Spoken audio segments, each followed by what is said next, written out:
எல்லா தப்பையும் நீங்க தான் பண்ணீங்க.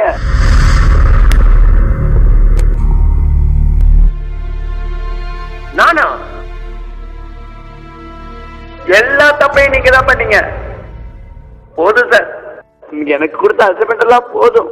நான் இறந்ததெல்லாம் போதும். இனிமே வேணாம் ப்ளீஸ். அப்படி என்னடா வந்துட்ட? இன்னும் புரியல உங்களுக்கு? நான் இந்த கிளாஸ்க்கு வந்தப்ப என்கிட்ட என்ன இருந்துச்சோ, இப்ப போறப்ப என்கிட்ட என்ன இல்லையோ அதான் நானே இருந்துட்டேன். தூக்கம், சின்ன சின்ன தூக்கத்தெல்லாம் உங்க கிளாஸ்ல நான் இழந்துட்டேன் சார்.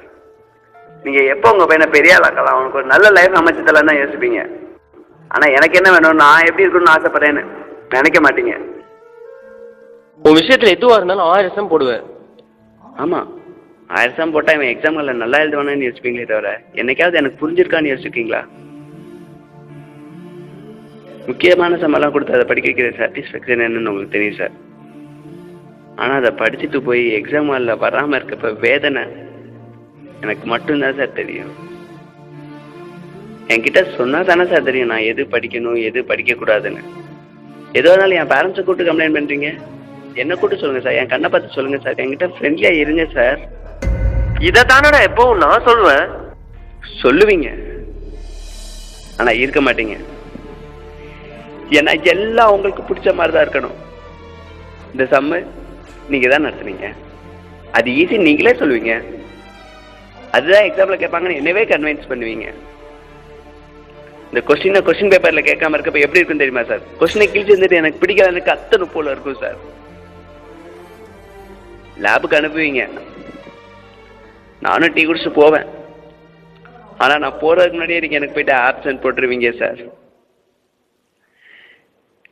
சிரிக்கிறாங்க சார் அங்க லேப்ல என்ன பார்த்து.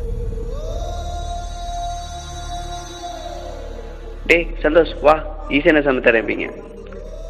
என் ஐடியா வச்சு நான் ஏதோ போடணும்னு நினைப்பேன். ஆனா நீங்க எனக்கு சொல்லித்தர நினைச்சிட்டு ஃபார்முலா போடு, இவன் டேட்டா போடு, சம்ம போடு, இப்படி என் கையை பிடிச்சு என் சம்ம கூட நீங்களே போட்டா அப்புறம் நான் எதுக்கு சார் போடணும்? அதை விட சாப்பிட்றப்ப கூட A+B² ஃபார்முலா சொல்லிட்டு சாப்பிடுனா தொண்டையில இறங்க மாட்டேங்குது சார். உங்களுக்கு தெரியாது சார், நீங்க சொன்ன கேள்வியும் வராம நான் படிச்ச கேள்வியும் வராம எக்ஸாம் ஹால் அப்படியே நரகம் சார், நரகம். ஒன்றும் தெரியாத கொஸ்டின் பேப்பர், அமைதியான ஹால், ஸ்ட்ரிக்டான எக்ஷனில் என்ன பண்றது ஏது பண்றது தெரியாம அப்படியே ஒரு நாள் தூங்கிட்டேன். அன்னையில இருந்து எல்லா எக்ஸாமும் நான் தூங்கிட்டே தான் சார் இருக்கேன். நான் ஏன் இப்படி இருக்கேன்னு உங்களுக்கே தெரியாதப்ப வர்ற எக்ஸ்டர்னலுக்கு எப்படி சார் தெரியும்?